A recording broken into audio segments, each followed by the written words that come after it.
The Great Hall of Ethon Prime was the largest structure ever built by living hands. It floated in the darkness between stars, a massive ring of glass and metal where the fate of civilizations was decided. Today, 847 species had gathered here. They filled the curved seats that rose like mountains on all sides. Their bodies were different. Some had scales. Some had feathers. Some had no solid form at all. But they all shared one thing today. They all wanted humanity gone. Ambassador Yevro Konko stood alone on the human platform. It was a small circle of metal hanging in the center of the hall, surrounded by aliens on all sides.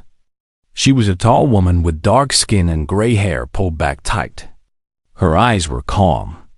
Her hands did not shake. She had known this day was coming for a long time.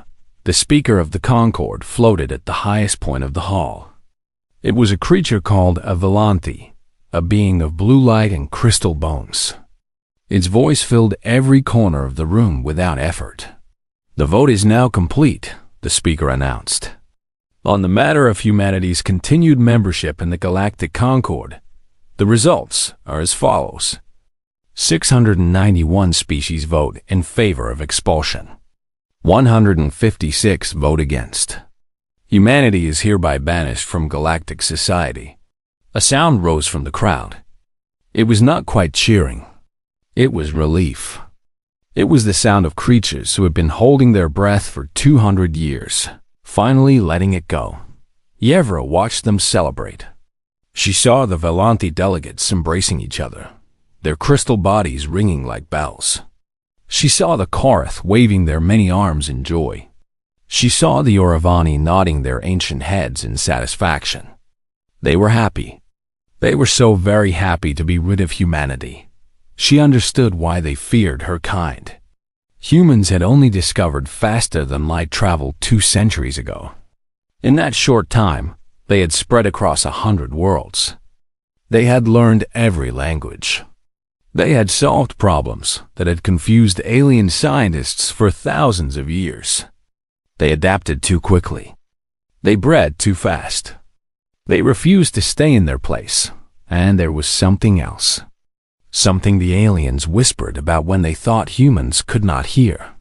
Humans were predators. Not like the Korath, who killed with poison and waited for death. Humans were persistence hunters. They chased their prey until it collapsed from exhaustion. They never stopped. They never gave up. They simply kept coming, hour after hour, day after day, until their target could run no more. The galaxy looked at humanity and saw a nightmare wearing a smile. The speaker raised one crystalline arm for silence. Humanity is given 14 standard months to withdraw from all colonies, trade routes, and diplomatic stations. Your faster-than-light beacon rights are revoked. Your species will be confined to your home system. This quarantine is permanent and absolute. Any human vessel found outside Sol System after this period will be destroyed without warning. Yevra listened to every word. Her face showed nothing. "Does the human ambassador wish to speak?" the speaker asked. There was amusement in its voice. It expected begging. It expected tears. It expected the humans to finally show fear. Yevra smiled. It was a small smile, barely visible. But something about it made the nearest delegates lean back in their seats. It was the smile of someone who knew something they did not. "I have only a few words," Yevra said. Her voice was soft, but the hall systems carried it to every ear and translator. "The human species accepts the judgment of the Concord. We will leave your worlds. We will leave your stations. We will leave your trade routes. We will return to our home and trouble you no more." The delegates relaxed.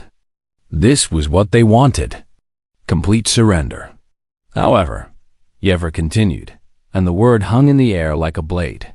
"I want to make one thing clear. We are not leaving because you told us to. We are leaving because we choose to. There's a difference. You will understand it soon." She reached into her pocket and pulled out a small device. It was a simple communicator, the kind any trader might carry. She pressed a single button and spoke 4 words that the translation systems carried to every corner of the Great Hall. "Begin protocol, quiet son."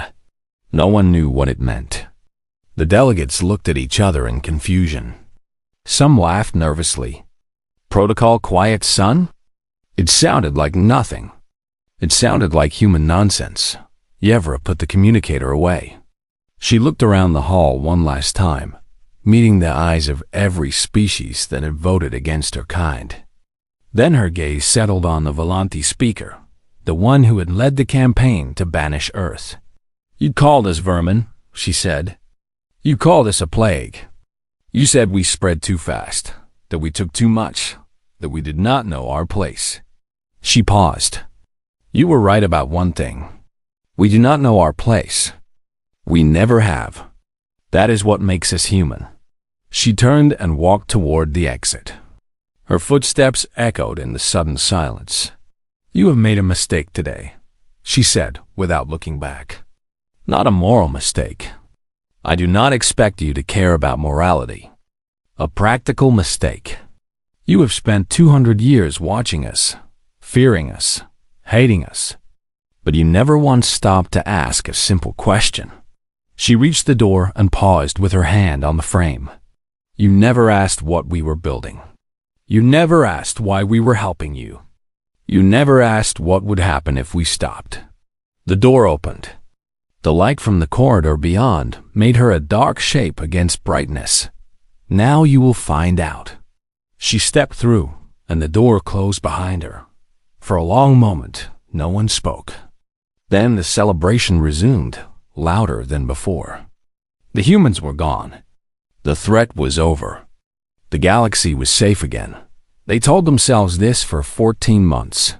Then the lights began to go out. The humans left exactly as they promised. They did not fight. They did not argue. They simply packed their bags and went home. On the colony world of Vareth 7, the human farmers said goodbye to their alien neighbors. They shook hands and made small talk about the weather. They promised to remember the good times. Then they climbed into their ships and flew away. The aliens who remained watched them go with relief. Finally, they thought. Finally, the humans are gone. 3 days later, the atmospheric processors stopped working. Vareth 7 was a desert world. Nothing grew there naturally. The only reason it could feed 30 star systems was because human engineers had built machines to create rain. These machines were now flying back to Earth with their creators. The Volanti, governor of Vareth 7, sent an angry message to the departing humans. "You cannot take essential equipment," he demanded. "Leave the processors. They are vital to this world." The human captain who received this message was a tired man named Chun. He had lived on Vareth 7 for 40 years. He had built half those processors with his own hands. He read the governor's message twice, then sent his reply. "The processors are human property. They were built with human materials, human knowledge, and human labor. We offered to sell you the designs 10 years ago. You refused. You said you did not need human technology. I hope you were right." The processors continued their journey to Earth. On Vareth 7, the last rain fell and did not return. This scene repeated across the galaxy. On the Kilrathi trade nexus, human navigators deleted the hyperspace routes they had spent decades mapping. Without these routes, journeys that once took days now took months. Ships vanished into uncharted space, never to be seen again. On the Oravani homeworld, the great library went dark. This library contained the knowledge of 1,000 civilizations. It was the pride of the Concord, a monument to galactic achievement. But the quantum storage systems that held all this knowledge had been designed by human scientists. When the humans left, they took the encryption keys with them. "Give us the keys," the Oravani demanded. "Buy them," the humans replied. "Oh, wait, You banned all trade with our species. What a shame. The medical stations were the worst. Across the outer rim, billions of aliens depended on human medicine. The neural stitching technology that regrew damaged brains. The cancer drones that hunted tumors cell by cell. The life extension treatments that had doubled the lifespan of a dozen species. All of it was human. All of it was leaving. A Korath elder sent a desperate message to Earth. Please, she begged. My grandchildren are sick. They need human medicine. They will die without it. The human doctor who received this message felt his heart break. He wanted to help. Every instinct in his body screamed at him to turn his ship around and save those children. But he had his orders. He had seen what the Concord thought of his people. He knew that kindness would be seen as weakness. I am sorry, he wrote back. Truly sorry. But your government voted to banish us. Your representative called human medicine a form of control and demanded we stop providing it. We are only doing what your leaders asked. The Korath children died 3 weeks later. They were not the last dot as the months passed. The Galactic Concord began to understand something terrible. They had thought they were expelling a junior member. They thought humanity was a young species that had gotten too big for its place. They were wrong. Humanity had not just joined galactic civilization. They had become its foundation. In 200 years, humans had quietly made themselves essential. They did not do this through force or threats. They did it by being useful.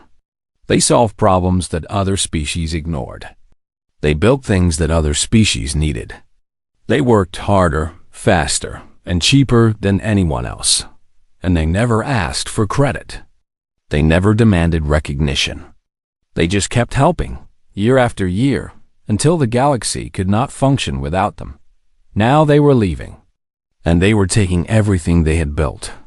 The Volanthi High Council called an emergency meeting. The speaker, who had led the banishment, stood before his peers, his crystal body flickering with stress. We must force them to leave their technology, he declared. Send a message. Tell them that removing essential equipment is an act of war. An older Volanthi shook her head. It is not essential equipment. It is their property. We have no legal claim to it. Then we will take it by force. With what? Our ships run on fuel cells designed by humans. Our weapons use targeting systems created by humans. Even this station uses human water recyclers. The elder's light dimmed with shame. We cannot fight them. We cannot even chase them. We need them too much. The speaker's light flared with rage. This is exactly what we feared. This is why we banished them. They have made us dependent. They have made us weak. No, the elder replied quietly. We made ourselves weak. They just helped us do it. Ambassador Yevra Okonkwo was 6 months into her journey home when she received a message from the Volanthi speaker. It was not a demand this time. It was almost polite. The Concord is willing to discuss modifications to the banishment terms. Perhaps humanity could retain certain trade relationships. Perhaps some technology could remain in galactic hands. We are prepared to negotiate. Yevra read the message in her small cabin. Through the window, she could see the distant stars that humanity was leaving behind. She thought about the worlds they had helped build. She thought about the children they had healed.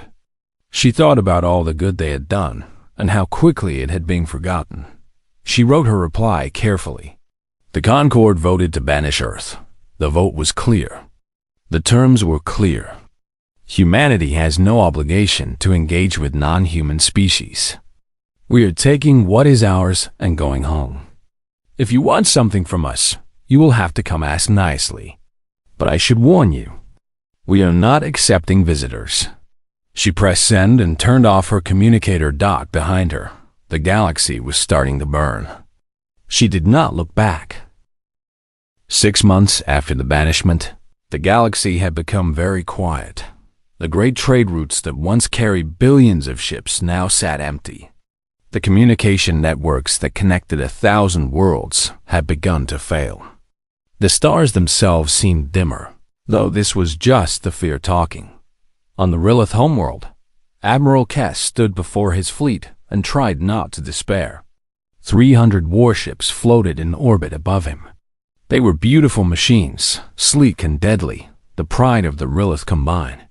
They were also completely useless. How long? He asked his chief engineer. The engineer, a small creature with too many eyes, consulted his tablet. The fuel cells will last another 2 months at current usage. After that, the ships become very expensive decorations. And the replacement parts? The factory that made them was on Human Colony 7. It is gone now. We have tried to build our own, but the specifications are too complex. Every attempt has failed. Admiral Kess closed his primary eyes. The Rilith had voted enthusiastically for banishment. They had called humans a military threat. They had demanded the strongest possible punishment. Now their entire fleet was dying, and there was nothing they could do. What about the other species? He asked. Surely someone has found a solution. The engineer made a sound that might have been a laugh. The Oravani are too busy trying to recover their library. The Korath are fighting a plague they can no longer treat. The Volanthi are pretending everything is fine while their economy collapses. No one has found a solution, Admiral. No one even knows where to begin. The Vorm cluster learned this truth the hard way. A sickness had appeared among their young, a simple infection that human medicine could have cured in hours. But human medicine was gone.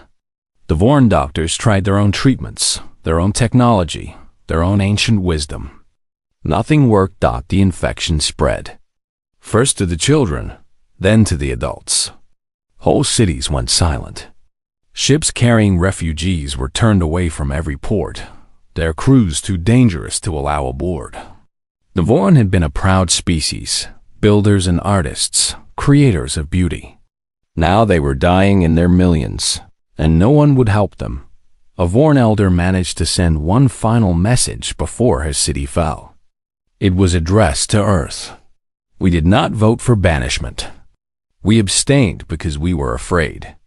We see now that fear was a luxury we could not afford. If any human hears this message, please know that we are sorry. Please know that we were wrong. The message traveled across the empty space between stars. It reached the edge of human territory, where automated buoys waited in the darkness. The buoys recorded the message, analyzed it, and sent back a standard reply. Earth is not accepting visitors.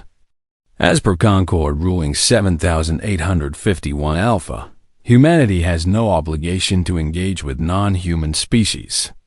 Have a pleasant journey home. The Vorn elder died 3 days later. Her world died with her dot as conditions worsened. Desperate delegations began arriving at the Sol System's edge. They came in small ships, in large ships, in ships held together by hope and rust. They all carried the same request. Please help us. Please forgive us. Please come back. The automated buoys turned them all away. The message was always the same. Earth is not accepting visitors. Have a pleasant journey home. Some delegations tried to push past the buoys. They were met by warning shots that came from nowhere, fired by weapons they could not see. They turned back quickly after that dot, but the Volanthi were not so easily discouraged. High Speaker Vorn stood on the bridge of his flagship and stared at the distant star called Sol. Somewhere around that star, the humans were hiding. They had built their walls and closed their doors, and they thought they were safe. They were wrong. All ships, Vorn commanded, advance to attack formation. We will teach these vermin that the Concord is not to be ignored. Behind him, 47 Volanthi warships moved into position. They were the finest vessels in the galaxy, armed with weapons that could crack planets. The humans had nothing that could match them. The humans had no fleet, no army, no military tradition. They were builders and helpers, not fighters. This would be easy. The Volanthi fleet crossed the boundary into human space. Immediately, warning signals filled every bridge. Sensors detected something ahead, something large, something that had not been there a moment ago. Report. Vorn demanded. His sensor officer's light flickered with confusion. I am reading 10,000 contacts. High speaker. They appeared from nowhere. They are surrounding us. 10,000? That is impossible. Put it on screen. The main display activated and every Volanthi on the bridge went still. They were platforms. Massive structures of metal and light, each one bristling with weapons that no one had ever seen before. They floated in perfect formation, a wall of death stretching across the stars. There were no pilots, no crews, no living beings aboard. They were completely automated, completely silent, completely still. And there were 10,000 of them. A communication signal reached the Volanthi flagship. It was a human voice, calm and clear. This is Earth Defense Network to unidentified vessels. You have entered restricted space. Turn back now or be destroyed. This is your only warning. High Speaker Vorn felt something he had not felt in centuries. He felt afraid. But he was Volanthi. He was the leader of the greatest species in the galaxy. He did not retreat from vermin. All ships, he commanded, his voice steady despite his fear. Open fire. The Volanthi weapons blazed to life. Beams of energy lanced across space toward the silent platforms. They struck true, hitting their targets dead center. The platforms did not even scratch. Then they fired back. The battle lasted 9 seconds. In those 9 seconds, 47 Volanthi warships became 47 clouds of expanding debris. Every ship was destroyed. Every crew member died. Not a single human platform was damaged. Not a single platform had even moved. When the light faded and the silence returned, the platforms resumed their watch. They did not celebrate. They did not mourn. They simply waited for the next fool to try. News of the massacre spread across the galaxy within hours.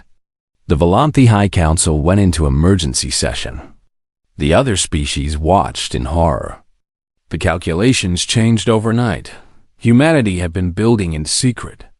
While the galaxy laughed at them, while the Concord plotted their banishment, while everyone assumed they were harmless helpers, they had been preparing for exactly this moment. They had weapons no one had seen. They had defenses no one could break. They had been ready for war the entire time. They just never started one. The message from Earth's defense network was broadcast on all frequencies, in all languages, to every corner of the galaxy. We did not want this. We do not want war. But we will not be threatened. We will not be bullied. We will not be pushed. Come to us in peace, and you will find peace. Come to us with weapons, and you will find only death. The choice is yours. Choose wisely. The galaxy chose to stay away. For now. The destruction of the Volanthi fleet changed everything. For centuries, the Concord had believed it was the supreme power in the galaxy. The great species sat at the top, making rules and giving orders. The lesser species obeyed. This was the natural order. This was how things were supposed to be done. Now that order was breaking apart. Emergency sessions were called on every homeworld. Leaders who had voted for banishment now faced angry crowds demanding answers. How could this happen? How could the humans be so powerful? How could we have been so blind? On the Volanthi homeworld, High Speaker Vorn was removed from power. His replacement, an elderly female named Crystal Singer, immediately called for peace talks. Her message to Earth was humble in a way no Volanthi message had ever been. We made a terrible mistake. We see that now. Please, let us talk. Let us find a way forward together. Earth did not respond. Crystal Singer sent another message, then another. She sent gifts. She sent apologies. She sent promises of reform. Earth remained silent. The automated buoys continued their endless watch, turning away every ship that approached. Why will they not answer? Crystal Singer demanded of her advisors. We have apologized. We have admitted our wrong. What more do they want? Her oldest advisor, a Volanti scholar who had studied humans for decades, spoke carefully. High Speaker, I believe I understand. The humans are not ignoring us out of anger. They are ignoring us because they no longer care. That is absurd. Of course they care. Everyone cares about the Concorde. Do they? Think about what we did to them. We called them vermin. We voted to trap them in their home system forever. We tried to take their property by force. And when all of that failed, we sent warships to attack them. The scholar's light dimmed with shame. Why would they ever trust us again? Why would they even want to speak to us? Crystal Singer had no answer. Meanwhile, the collapse accelerated. Species that had depended on human technology began to fail. Power grids went dark. Water systems stopped working. Food production crashed. The great civilization of the Concorde, built over thousands of years, was falling apart in months. Some species tried to adapt. They gathered their best scientists and ordered them to copy human technology. Surely, they thought, it cannot be that difficult. Humans are young and primitive. We should be able to figure out their simple machines. They were wrong. Human technology was not simple. It was elegant. Every piece connected to every other piece in ways that alien minds could not follow. The fuel cells required specific materials from specific human factories. The medical devices needed updates from human servers. The navigation systems used human mathematics that no other species had ever developed. And buried in everything were dependencies. Kill switches, automatic shutdowns, planned obsolescence. The humans had not just built technology. They had built traps. A Kara scientist made this discovery and immediately called her government. It is everywhere, she reported, her voice shaking with fear. Every system, every device, every piece of human technology has a way to stop working. They built these things to fail. They knew this day would come. That is impossible, her supervisor said. No one plans that far ahead. Humans do. Humans plan for everything. They knew we would turn on them eventually. They were ready. The supervisor fell silent. Outside his window, the lights of his city flickered and dimmed.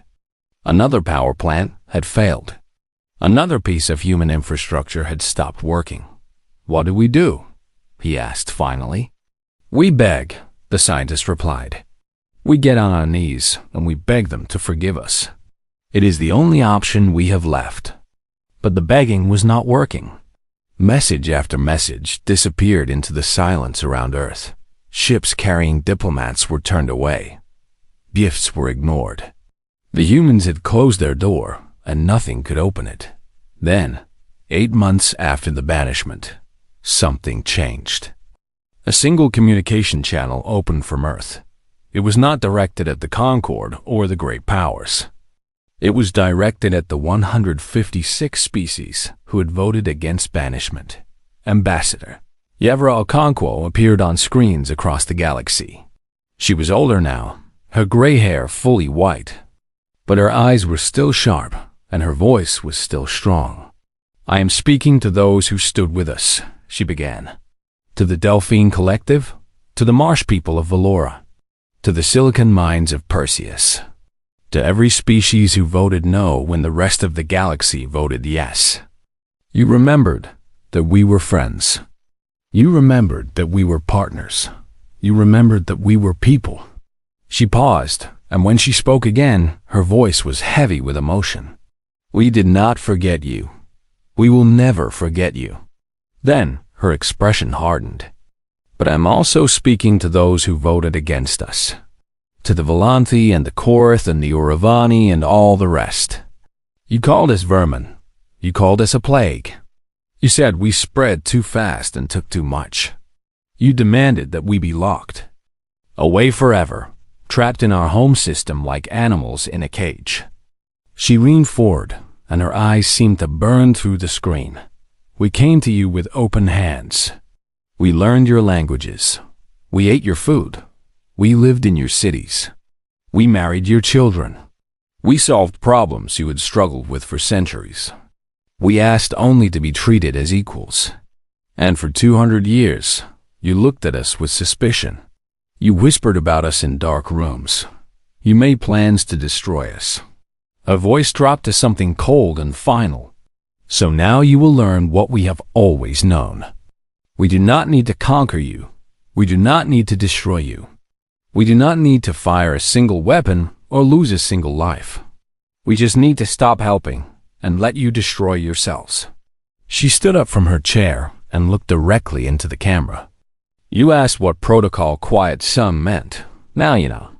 It means we stop. We stop helping. We stop building. We stop fixing.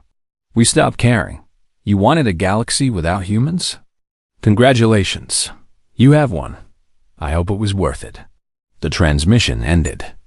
For a long moment, the galaxy was silent. Then the panic truly began. Crystal Singer called every leader she could reach. We must unite. We must find a way to survive without them. But the leaders were too busy saving themselves. The old alliances crumbled. The great species turned on each other, fighting over the scraps of a dying civilization. The Concord, which had ruled for millennia, collapsed in a matter of weeks. And on Earth, humanity watched. They did not celebrate. They did not gloat. They simply waited for the fire to burn itself out. There would be something new on the other side, something better. And this time, humanity would be the ones making the rules. 1 year after the vote to banish Earth, the Galactic Concord was gone. Its great hall on Ethon Prime drifted empty and dark. Its laws meant nothing. Its leaders were dead or hiding. The organization that had ruled 1,000 worlds for 10,000 years had simply stopped existing. In its place was chaos. The Volanthi hegemony had collapsed into civil war. Crystal Singer was dead, killed by her own people who blamed her for the disaster.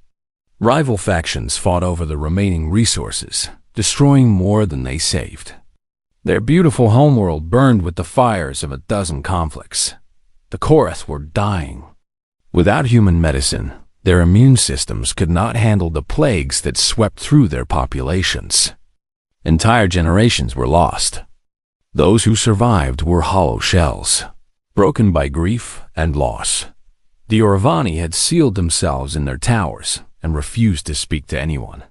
Their great library was gone, their knowledge lost, their pride shattered.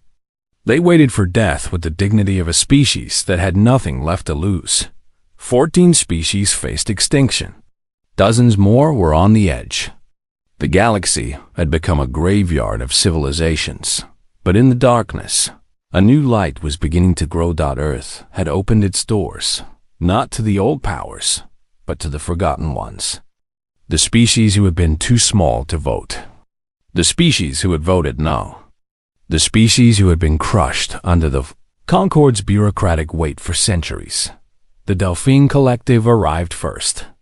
They were ocean creatures, beings of song and light who had been mocked by the Concord for their simple ways. Humanity welcomed them as brothers. The marsh people of Velora came next. They had been treated as primitives, their wet worlds considered worthless. Humanity built them ships and taught them to sail the stars. The silicon mines of Perseus, artificial intelligences that the Concord had tried to destroy, found sanctuary in human space. Humanity called them equals and meant it. One by one, the outcasts gathered.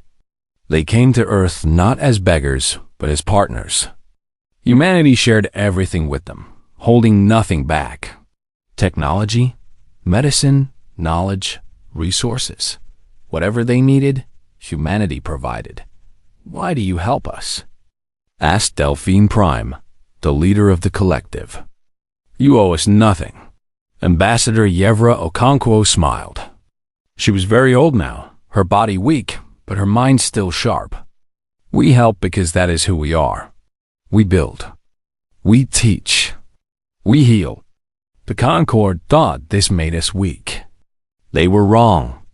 It makes us human. But you could rule us instead. You have the power. Yes, and that is exactly why we will not use it.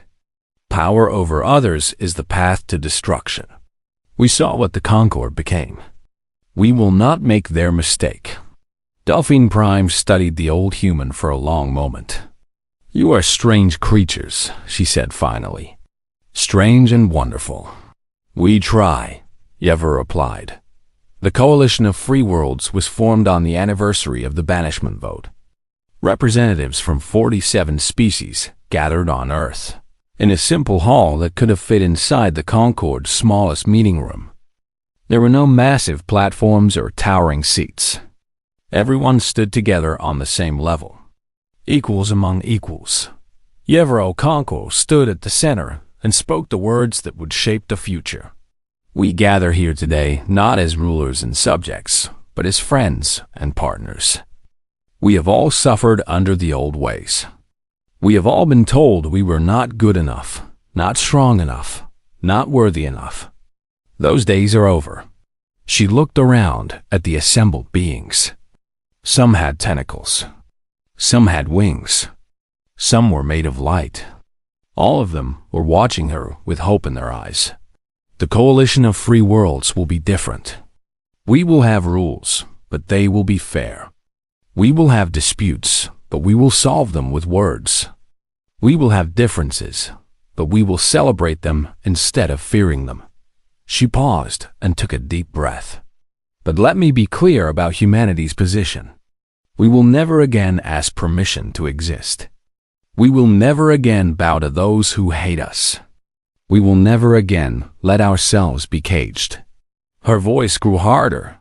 Any species that threatens Earth will be met with absolute, overwhelming, and permanent response. We did not build 10,000 defense platforms because we wanted war. We built them because we wanted peace. But peace must be protected, and we will protect it. Then her voice softened. Help will be freely given to those who ask. We will never refuse a friend in need. But we will also never again help those who demand it. Respect is earned, not taken. Those who approach us with open hands will find open hands in return.